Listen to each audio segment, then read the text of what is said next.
Have you ever dreamed of starting your own podcast? Well, you can. It's simple, it's easy, and best of all, it's free. By going to anchor.fm, you can start your own podcast today and have your own show up and ready to go. Anchor's graphic user interface is user-friendly, and you get paid for your content by setting up a Stripe account. Go to anchor.fm. Again, that's anchor.fm, and start your podcast today. Welcome to the Living Healthy Podcast, where you can improve your quality of life by making solid and informed decisions. I'm your host, Eddie Randall.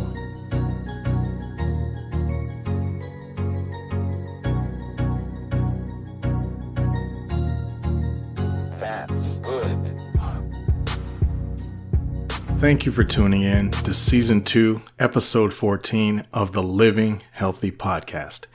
Again, thank you for tuning in and thank you for your support.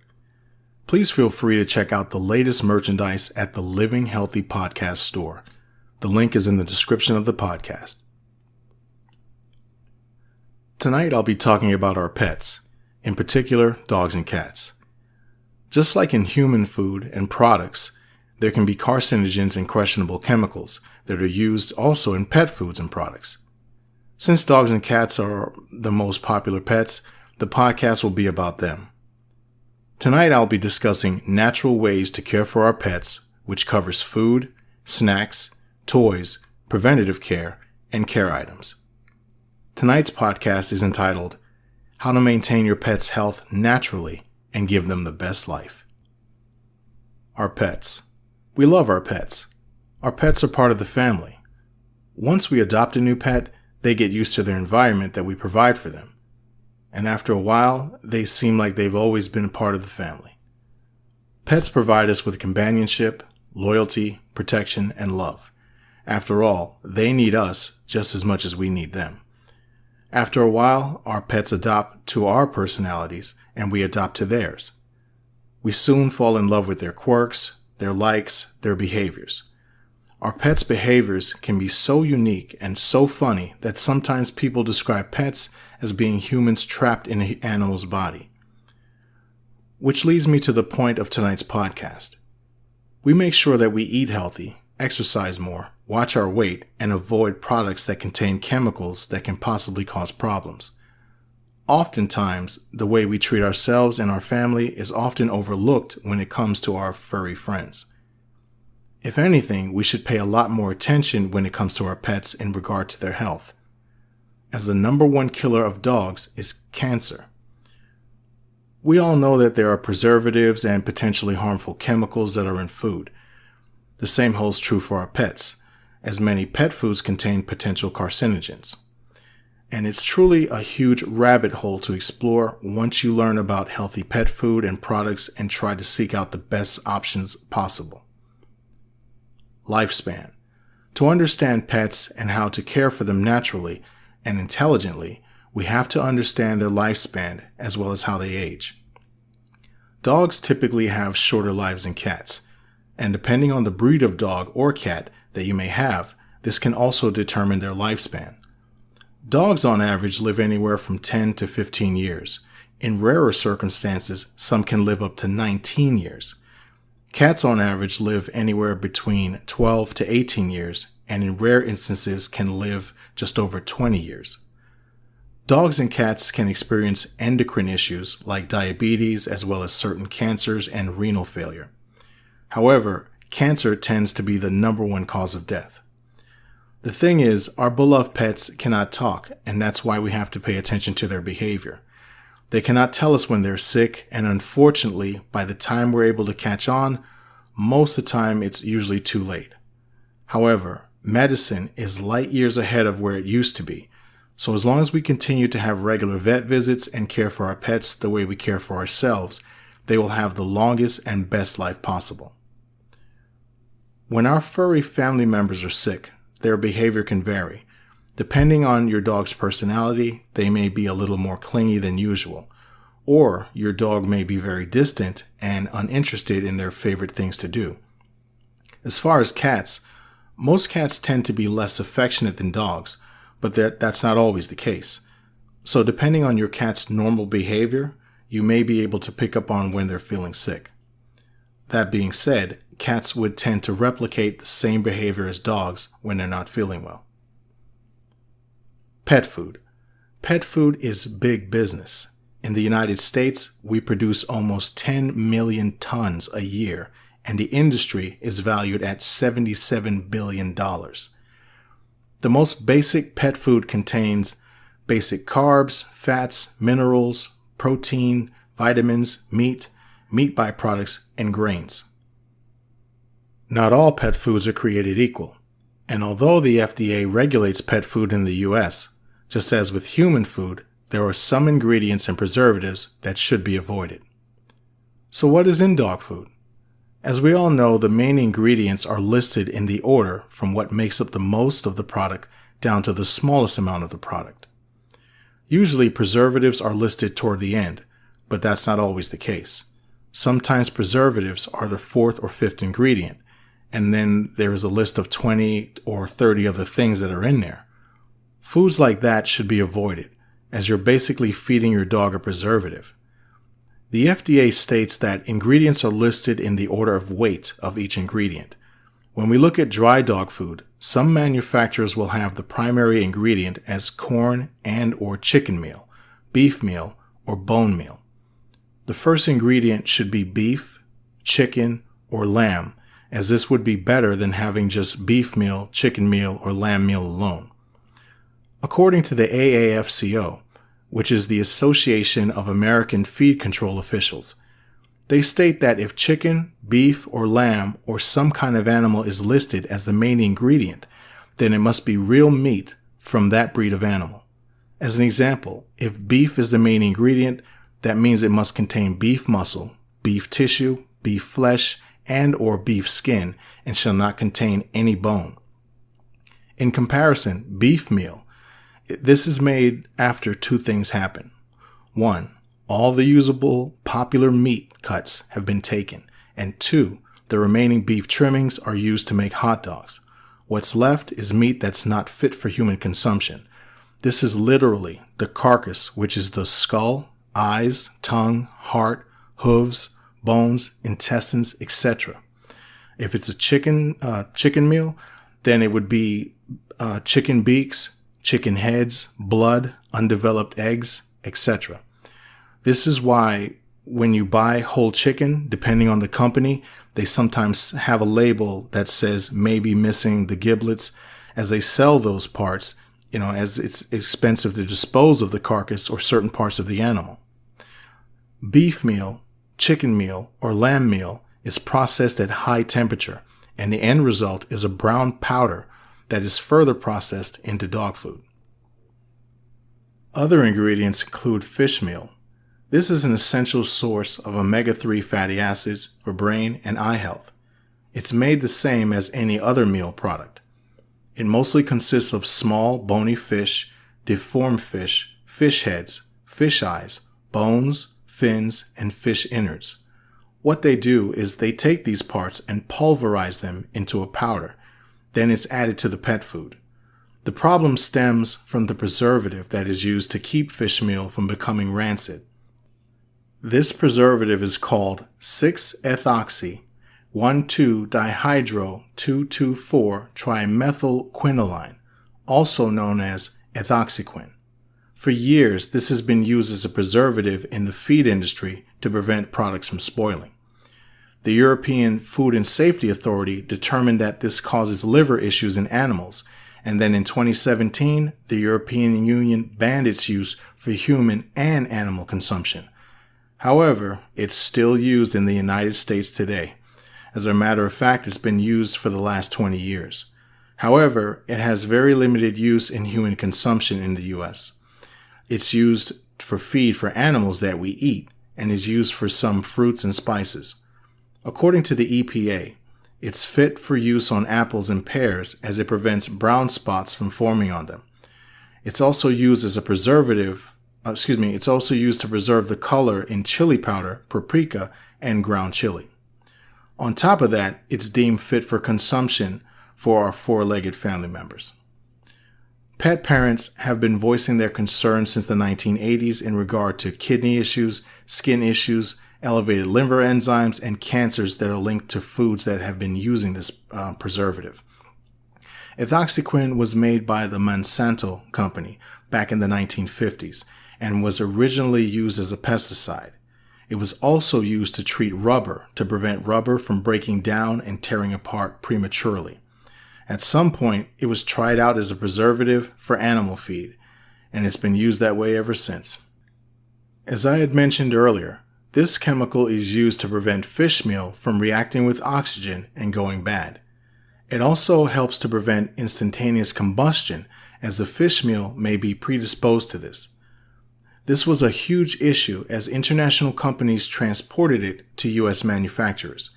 There have been reports from the U.S. Coast Guard of transport vessels carrying fish meal smoldering or catching on fire. So treating fish meal with ethoxyquin is in part guarantees safe passage. Then, when it gets to the manufacturer, they simply add the treated fish meal to their pet food. This is also how manufacturers are allowed to omit ethoxyquin as an ingredient in their products. It was already added, and they didn't add it. The rules are very loose in this regard, as it was treated prior to them getting it to make our dog and cat food. The manufacturer is not obligated to list it. I'm not trying to make those who don't list it out to be or to seem that they're deceptive or misleading. They're simply working within the laws laid down by federal regulators. The simplest thing to do is to avoid any food that contains fish meal. Not all pet foods that contain fish meal have ethoxyquin in it, but it's just best to avoid it altogether. In addition, ethoxyquin has many names. Some of them are antioxidant EC, Santoflex, Santoquin, and Quinol. If you want to see the federal code, which is Federal Code 21 for regulating ethoxyquin from the FDA's website, I'll post a link to it in the podcast description. Another chemical to be wary of is butylated hydroxyanisole, also known as BHA. It's used in cosmetics and in pet food. It's known to cause cancer in animals, but there's conflicting evidence regarding it being carcinogenic in humans. That being said, it's banned in Australia, Canada, parts of Europe, Japan, and New Zealand. It has been recognized as an endocrine disruptor. It disrupts reproduction and promotes high risk for cancer. Butylated hydroxytoluene, or BHT, is another chemical similar to BHA. They both work like ethoxyquin to prevent fat from spoiling. Like BHA, BHT is also banned in the places I just mentioned: Australia, Canada, parts of Europe, Japan, and New Zealand. Propylene glycol is yet another preservative. The reason this is added is that it helps to keep pet food dry by eliminating moisture. As with other detrimental preservatives, if this is consumed in large amounts, it can poison and kill your pet. It interferes with normal body processes and can even disrupt red blood cell processes and production. The issue is that pets have the same food day after day, week after week, month after month, year after year. The buildup of these dangerous and questionable chemicals puts the health of our furry family members at risk. According to the American College of Veterinary Pharmacists, their website states that exposure to propylene glycol can lead to low blood pressure, cardiovascular issues, increased thirst, and seizures. Additionally, it can lead to anemia in cats. The FDA has flat out banned its use in cat food, but not in dog food. According to the FDA, the chemical interferes significantly with red blood cells in felines. The thing to look for when buying a food for your pet is to find one that lists natural preservatives like ascorbic acid, aka vitamin C, or mixed tocopherols, aka vitamin E. As a supplement to fish meal, you can first speak to your veterinarian and implement cod liver oil into your pet's diet. it'll provide the same benefits for our furry family members as it does for us. Keep in mind, this is mostly to be given for a short period of time, maybe up to a couple of months, especially if the food you're giving your pet contains docosahexaenoic acid, also known as DHA, which is usually added to premium dog food as it is a great source for omega-3 fatty acids. As far as the amount of cod liver oil, it will vary. For cats, you can give them a quarter teaspoon per day. For dogs that are under 15 pounds, you can give them a quarter teaspoon per day. For dogs up to 25 pounds, I recommend half a teaspoon. Up to 50 pounds, I recommend 1 teaspoon. Dogs up to 75 pounds should get 1.5 teaspoons. Dogs up to 100 pounds should get 2 teaspoons. And finally, dogs at 110 pounds should get 2.5 teaspoons. Doing this for a few months will help your pet grow a beautiful full coat, aid in skin, brain, and eye health. For older pets, this will help to aid against joint inflammation, it'll relieve pain, and it'll aid in cardiovascular health. Soy is another ingredient that should be avoided. It can cause allergies in your dog or cat. For dogs, it definitely has the potential, and for cats, it is a known allergen. This is very important as your pet can be allergic to anything, as you really don't know until you've had your furry pet for a while or until you have tried a new food or snack. Some of the symptoms that can arise from allergies are hair loss, red eyes, itchy skin, etc. I remember years ago, one of my dogs was getting ear infections continuously, and her eyes would be red. Our vet tried everything, and I mean everything, including very expensive select ingredient foods. Nothing seemed to work, and it got to the point where he told me to give her a Chlorotab a day.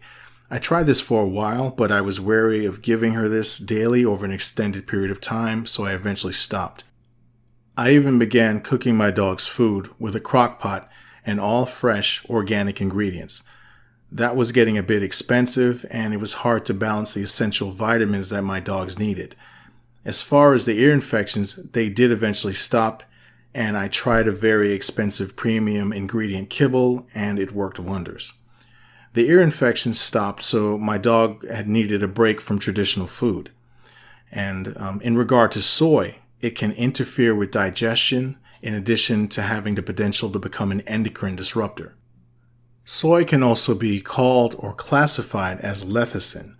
So if you want to eliminate allergies, be wary of other names for soy. Grains can be utilized as a carb for dogs, but not so much for cats. They're mostly used like corn as cheap fillers. They're not completely necessary, but there are better alternatives like pea and sweet potato. I'm mentioning this because grains can be an allergen for both dogs and cats. So in regard to dog food and cat food, there are great options out there. I would have to go with a brand that has premium ingredients or organic food. An organic brand like Organics and premium brands like Origin and Acana are ideal. Just like when we shop for the best food for our four-legged family members can be expensive. Don't get me wrong, it is absolutely worth it, and if you can afford it, I would go for it. Just know that the best food brands tend to be sold in 5, 10, and 25-pound bags, with the 25-pound bags costing anywhere from $80 to over $100. If you have cats or small dogs, that may not be so much of an issue. However, if you're like me and you have large breed dogs like Labrador Retrievers or German Shepherds, you can spend around $400 a month to feed them. Now, our furry family members are well worth it, but there are alternatives that are more practical.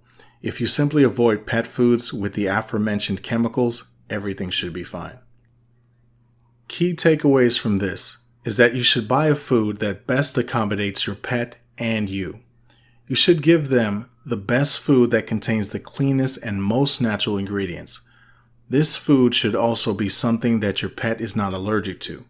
Hence the problem I had with one of my dogs always getting ear infections, as she was allergic to certain ingredients in her food.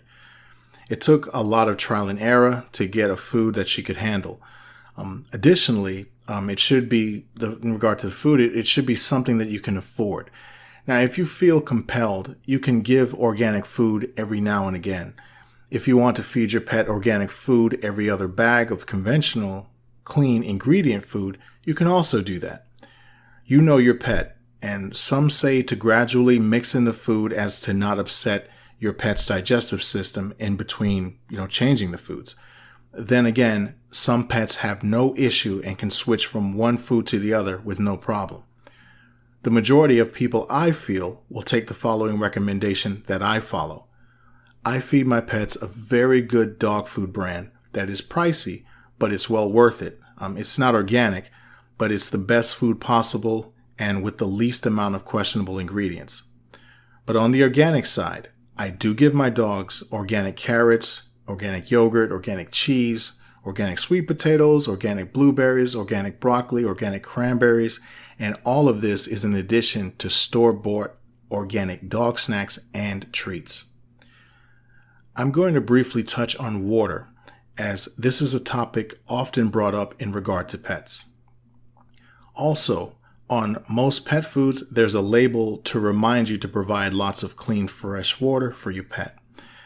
I've been giving my pets bottled spring water for many years now. There are some things in regard to drinking tap water that just don't sit right with me. I'm not saying tap water is dangerous or that it's going to kill you. Tap water in the U.S. for the most part is safe, and there are strict regulations in place to make sure that it stays safe. I just make the personal choice to not drink it. Bottled water can be a bit expensive, especially with the current rate of inflation, but that is a sacrifice my family and I make because you need water and you have to have it. And although not all spring water is created equal, it has a lot less contaminants than tap water, and it tastes a whole heck of a lot better.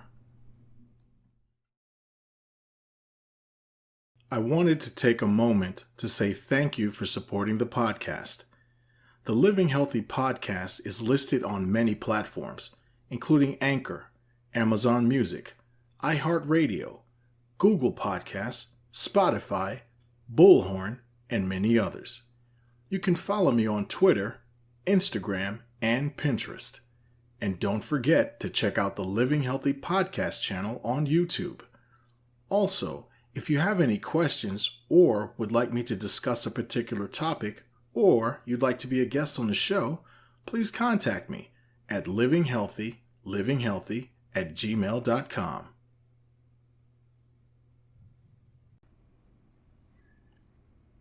As far as the difference in wet or dry food, both have their benefits and your pet should have a mixture of both. You can feed dry food a few days a week and wet the rest of the week. It's truly up to you. Most pets, dogs in particular, prefer wet food as it more closely resembles meat. Meat, of course, is the diet of their ancestors and it's in their DNA to seek this. The same can be said for cats. If you only choose to feed your dog or cat wet food, that is fine. Just make sure it's a high-quality brand with premium ingredients. This is good for dogs and cats who don't drink enough water or who may have issues with UTIs. The only thing is you will have to be a bit more diligent with oral care as the wet food can ruin your pet's teeth over time. There's nothing wrong with the food itself, it's just the lack of brushing would be an issue. So you may have to brush every day, juxtaposed to brushing every other day or a few times a week. Dry food would be better in that the crunch and abrasiveness of the food can actually help to clean teeth and keep them sharp. What you can do is what I do. I feed my dogs wet food every now and again. Then on occasion I will pour some bottled water into a small pot, warm it, and add it to their dry food. Then I'll let it sit for a minute or two, making sure to have the water baste all the food, creating a rich gravy. My dogs love it. The takeaway is this. As long as you're feeding an organic or premium food, it doesn't matter if it's wet or dry. You'll just have to stay on top of the oral care if it's wet. As far as the industry and making food on your own, you can cook for your pet as a temporary solution while you find a food for them, or you can just do it all the time. You would do something like this if they have allergies from eating conventional food, Or you can cook for them if they have an upset stomach and you want to help soothe their stomach. There are nutrition and vitamin supplements that you can give your dog or cat if you cook for them. I would advise speaking first with your vet in order to find out which ones are the best and to make sure you get exactly what your pet needs. In regard to cooking for your pet, you can do what I used to do. I would get a crock pot and put in a whole organic chicken with carrots, peas, chicken gizzards, chicken livers, sweet potato, oatmeal, eggs, and spinach. The ingredients varied, but this is what I would mostly feed them. I'd let it cook down, bones and all, and it would come out literally like wet canned dog food. I'd keep it in the fridge and warm it up a bit before feeding them, and all the ingredients were always organic. The only thing is that it turned out to be a bit pricey, and it was a little difficult to make sure that they were getting the proper nutrition supplement-wise. As with human and pet supplements, the FDA does not regulate supplements or vitamins. They're classed differently than medication. As an example, the drug methotrexate. Now, this, like all drugs that are regulated, they must contain a certain level of ingredients that are the same in every single pill in every single bottle. For supplements, as an example, a vitamin could have 200 milligrams of a particular ingredient in one pill and 50 milligrams of that same ingredient in another pill. And this would be despite getting both of them from the same bottle. Now, this is not to say that vitamins and supplements are bad. They're not. They're just not regulated the same way. So the ideal thing is to buy quality food with all the vitamins and nutrients already in them, so you don't have to worry about anything additional. You can always give your pet healthy snacks like carrots, yogurt, beans, blueberries, apples, watermelons, etc. to increase their nutritional intake. Preventative care. Preventative care is one of the best things that you can do for your furry family member. One of the simplest things we can do to improve our pet's health is to keep them clean. You can wash your furry family member every few months or so.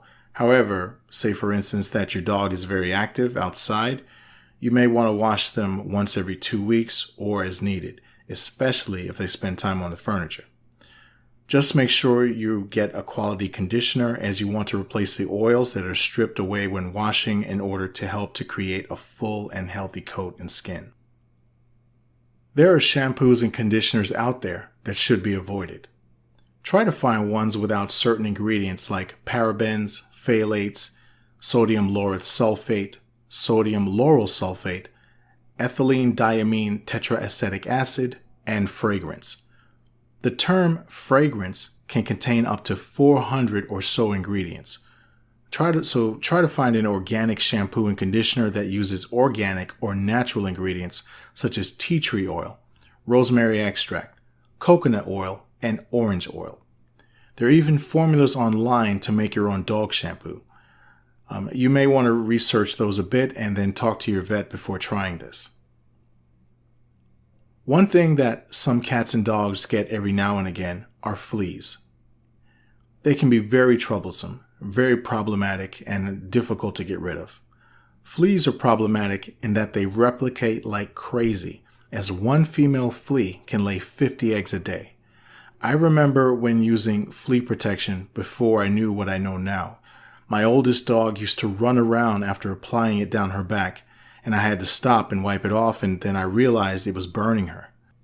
One active ingredient in flea protection is imidacloprid. What it does is that it disrupts the nervous system of fleas, but your pet can have allergic reactions to traditional flea protection that contain this chemical.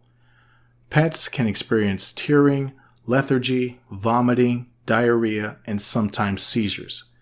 Imidacloprid is still used in the United States. However, it was banned by the European Union back in 2018. There are safer options available, and I would choose safer options such as coconut oil, vinegar, neem oil, lemons, lemon oil, oranges, and orange oil. Coconut oil is a great non-toxic and natural way to get rid of fleas. After watching your pet, it's a great idea to get some cold-pressed, organic, unrefined coconut oil and gently brush it through your pet's fur. Coconut oil contains lauric acid. Lauric acid contains antimicrobial lipids that break down bacterial cell wall membranes. So not only will it keep your furry friend healthy and shiny, it can be used to kill fleas. It essentially drowns the fleas and prevents them from getting onto your pet. Apple cider vinegar is another method that you can use. Even though it's an acid, it's a weak acid and it can't penetrate the exoskeleton of fleas. However, it's very effective in getting rid of fleas and preventing them from getting on your pet. You can put 1 part apple cider vinegar, 3 parts water in a spray bottle, and then making sure to avoid the eyes and nose, gently spray it along your pet's back and neck area. You can even spray it onto a cloth and apply it that way.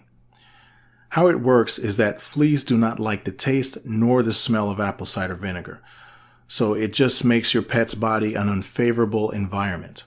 Another thing that you could do is to add a tablespoon of apple cider vinegar to your pet's water. If you choose the latter, just make sure your pet still drinks their water, because if your pet does not like the taste, they won't drink it. So be mindful of that. Lemon juice can be used in a similar manner in regard to a spray for your pet, as well as adding it to water. You can also use lemon oil and orange oil. Both orange and lemon oil work in the same fashion as coconut oil by drowning pets. These sprays can also be made to spray in and outside the home as a preventative measure. You can either buy the oil and mix it with water in a spray bottle, or buy organic lemons and oranges and peel the skin. Boil it with some water, let it cool overnight, strain it, and use it as a spray. Another method is to take orange peel and combine them in a jug with white vinegar. If you have a gallon of white vinegar, about a quarter or less of the bottle should be orange peel and the rest should be vinegar.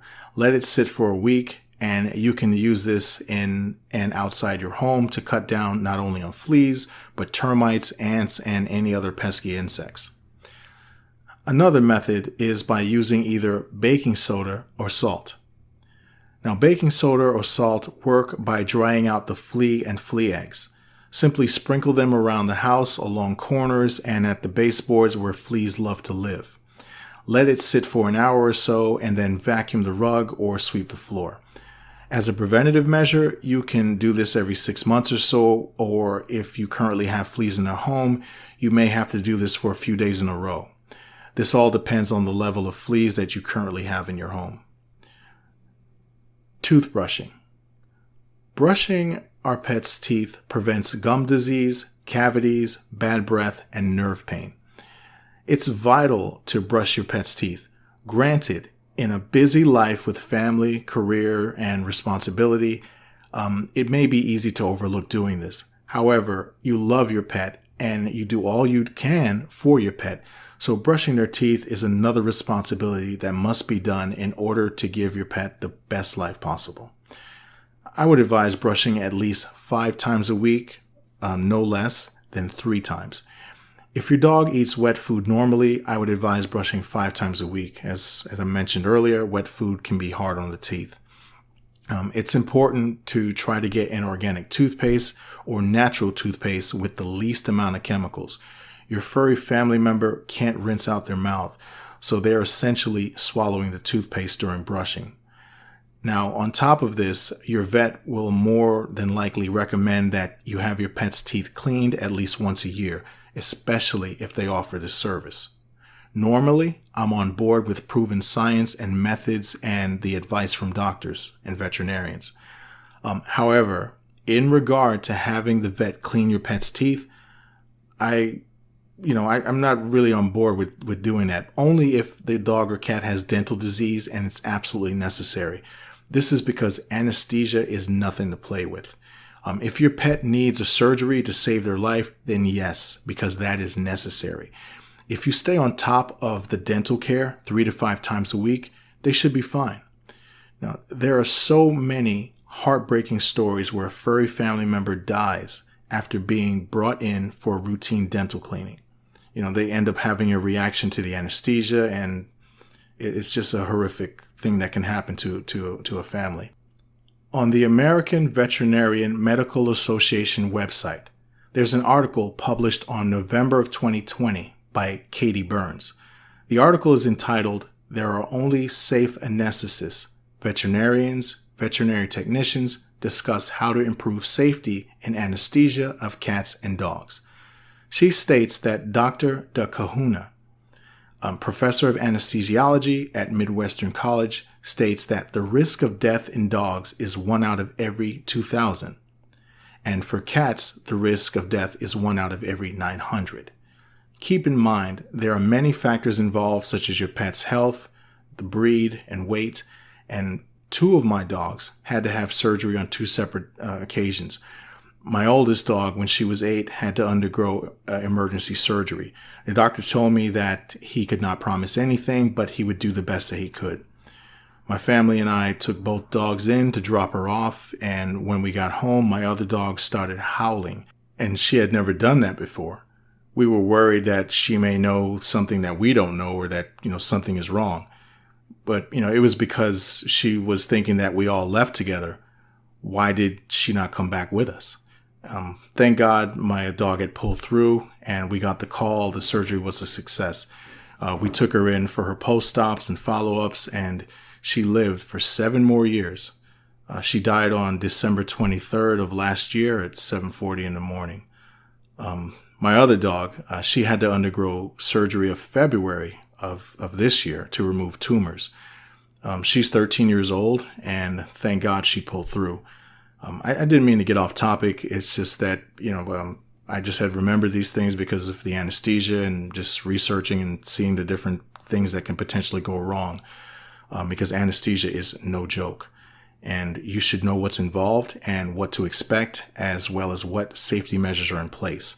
I will put a link to the American Veterinarian Medical Association's website in the description of the podcast. It's a resource that describes the risk and what you need to know about anesthesia. Vet visits are perhaps the most vital part of your furry family member's health. Our pets can't talk, so it's up to us to pay attention to their behavior and to watch for changes, as well as changes in their mobility, breathing, skin, coat, as well as eating habits. It's a good idea to take your pet in 1 time a year for an annual checkup to make sure that everything is okay. Snacks. Organic treats or natural treats with limited ingredients are great snacks for your pets. Just as with pet food, you should look for ones without those harmful ingredients and preservatives that I had mentioned earlier. There are many brands to choose from, such as Cookie Pal. Now, they make human-grade organic dog treats. Now, as far as fruits, these make a healthy and delicious treat for your pet. The fruits that I recommend are blueberries, as they are full of antioxidants that fight against cancer, and they have resveratrol, which fight against blood clotting, and also they have antimicrobial properties. Watermelon is packed with vitamins that help overall health, potassium for heart health, and the water, that content that keeps your pet hydrated.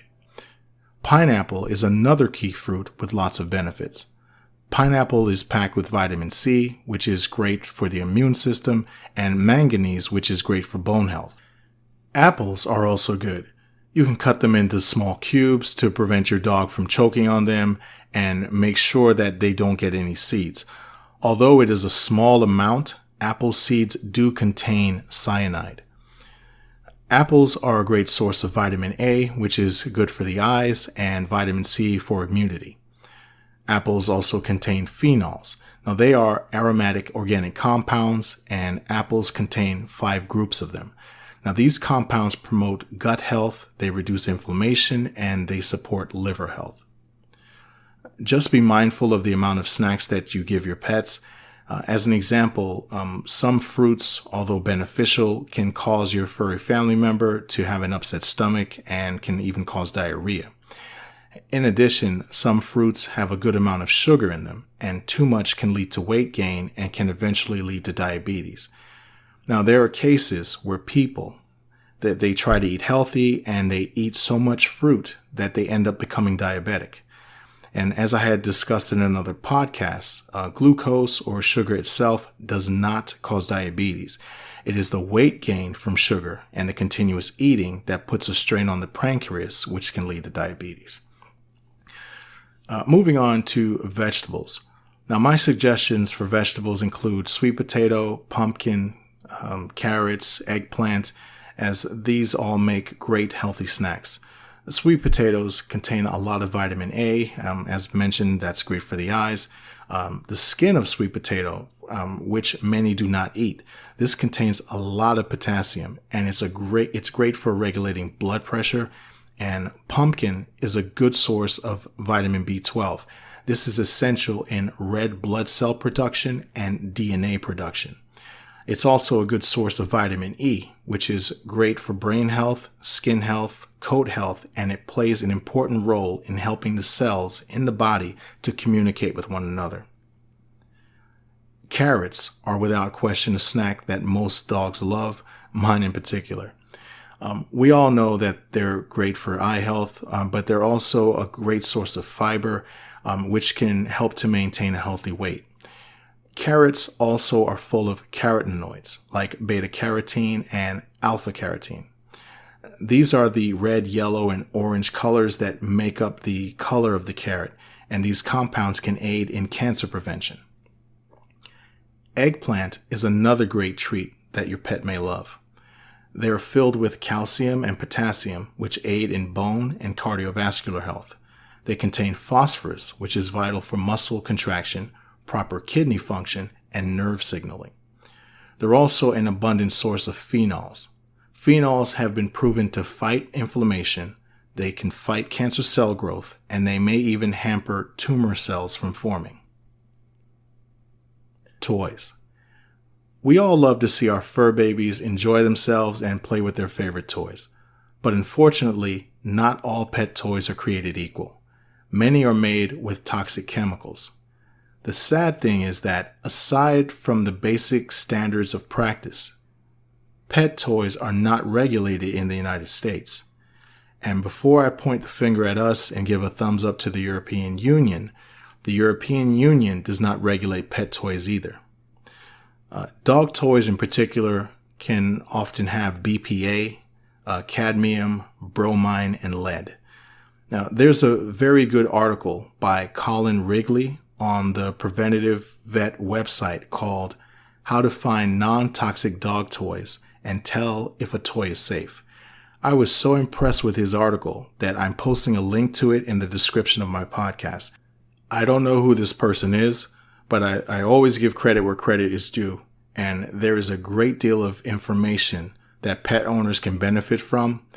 So I want to pass that information on to you by sharing a link to his article. And as always, I'm placing a link to the article in the description of my podcast. Now, it's pretty bad that toys are not regulated.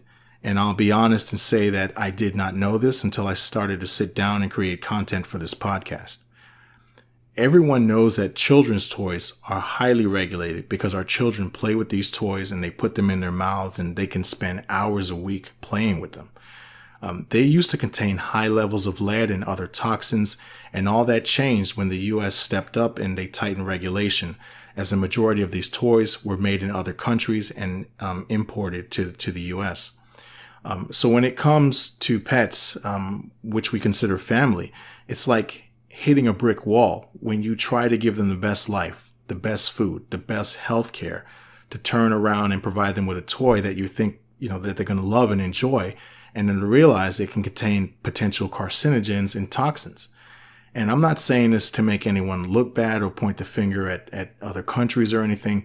Most products in the United States are made abroad. Even though we're all human, we're all God's children, every country does not have the same regulatory system or code of ethics. Again, I'm not bad-mouthing anyone or trying to talk bad about anyone. I'm stating obvious facts. Now, the good news is there are BPA-free toys and toys that are free of toxins. A key to this is to look at the labels and to buy from a company that is reputable and has been around for a very long time. If you see a very, very cheap toy that just looks so great and you got to get it, if you never heard of that company or it looks too good to be true, don't get it. don't risk your pet's health, because of, something may look like a bargain or something like that. Move on and try to get a premium toy that you know that they will enjoy. Dogs love bones, and there are hollowed out shin bones that I recommend. It keeps them occupied, and it also keeps their teeth sharp and clean by reducing tartar buildup. I'm not talking about the ones that are flavored either. They use compounds and chemicals to smell and taste like bacon or cheese, and you may want to avoid those. If you get the ones that are hollow, you can get some soggy dog food, mash up a sweet potato or peanut butter and put them on either end of the hollow bone, and that'll occupy your dog for hours. Just make sure to supervise them when doing this. You want to avoid the bones that look like they're smoked or that they have a bit of meat on them, and they tend to break and splinter, and they have the potential to be a choking hazard. One thing you definitely want to make sure to avoid are rawhide chews. Many are preserved with formaldehyde and can contain lead and some of the toxins that I just mentioned. If you have a cat, you can get a cat tree or get plenty of safe toys that can occupy their time. This would even include a scratching post, and there are spring toys that roll and bobble that your cat can chase. There are even non-toxic chew toys that they can use. There are even rechargeable toys that have USB ports. They're charged up and they can move around, and your cat can have hours of fun chasing them. Exercise. It's important for your dog or cat to get lots of exercise by taking them for walks and playing with them. For cats, you can incorporate a laser pointer. However, you can walk with your cat on a leash. I've never seen anyone do this, but it's come to my attention that it is more common than I originally thought. Exercise is vital, as when the pets get older and arthritis starts to set in and muscle loss starts, it'll be easier for them to get around if they have exercised often and have eaten an organic diet the majority of their life. That's going to do it for Season 2, Episode 14 of the Living Healthy podcast. As always, thank you for your continued support. Thank you for tuning in. Thank you for listening, and I'll see you next time. And remember, living healthy creates a better you.